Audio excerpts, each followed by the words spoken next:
one touch, I could with just one touch, I could feel my body giving.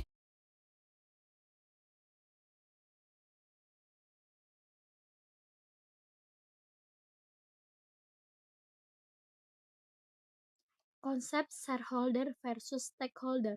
Shareholder theory. Menurut Milton Friedman tahun 1970, tujuan utama perusahaan adalah memaksimalkan keuntungan bagi pemegang saham, shareholder. Manajemen perusahaan bertanggung jawab kepada pemilik modal untuk meningkatkan nilai perusahaan dan profit. Stakeholder theory. Menurut R. Edward Freeman tahun 1984, perusahaan tidak hanya bertanggung jawab kepada pemegang saham, tetapi juga kepada semua pihak yang berkepentingan, stakeholder, seperti karyawan, pelanggan, pemasok, pemerintah, dan masyarakat. Shareholder theory menekankan bahwa tujuan utama perusahaan adalah memaksimalkan keuntungan bagi pemegang saham. Stakeholder theory melihat perusahaan sebagai organisasi yang harus memberi manfaat kepada semua pihak yang terlibat atau terdampak oleh aktivitas perusahaan.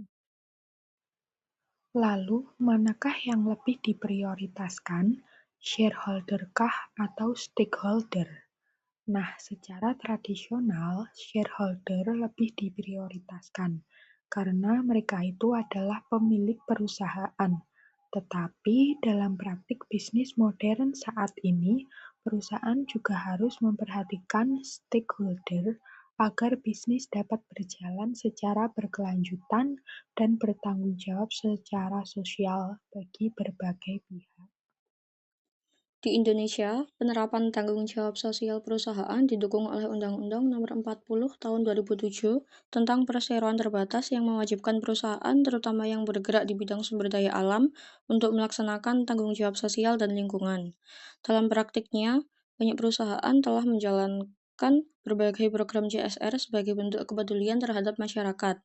Misalnya, PT Unilever Indonesia Tbk melalui program pengelolaan lingkungan dan edukasi kesehatan, serta PT Pertamina Persero juga menjalankan program CSR dengan membantu masyarakat melalui pelatihan usaha, dukungan pendidikan, serta program yang membantu meningkatkan perekonomian masyarakat di sekitar perusahaan. CSR atau Corporate Social Responsibility di Indonesia menghadapi tantangan utama seperti pemahaman konsep yang beragam di mana perusahaan sering melihatnya sebagai formalitas atau biaya semata. Kapasitas pelaksana yang lemah akibat kurangnya pengetahuan dan pendekatan partisipatif dan berkelanjutan. Minimnya riset sosial sehingga program top-down kurang relevan dan berkelanjutan. Lemahnya kolaborasi multi-stakeholder termasuk pemerintah, LSM, dan masyarakat lokal, serta regulasi yang tumpang tindih dengan pengawasan lemah, terutama bagi UKM. Meski demikian, peluang besar terbuka melalui kontribusi lingkungan, ekonomi, seperti program geofeering, biomasa, PLN yang menyerap tenaga kerja dan membentuk UMKM. Transisi ke CSR strategis sebagai investasi jangka panjang, kolaborasi adaptif dengan budaya lokal, serta peran dalam pembangunan berkelanjutan untuk perubahan sosial ekonomi. Contoh sukses seperti inisiatif MMS Group dalam pemberdayaan UMKM dan kesehatan menunjukkan potensi dampak nyata jika tantangan diatasi dengan komitmen strategis. Jadi, kesimpulan yang dapat diambil dari materi yang sudah dipaparkan tadi, bahwa konsep shareholder berfokus pada keuntungan pemegang saham, sedangkan stakeholder memperhatikan kepentingan semua pihak yang terdampak perusahaan. Dalam praktik bisnis modern, pendekatan stakeholder semakin diprioritaskan karena mendukung keberlanjutan perusahaan.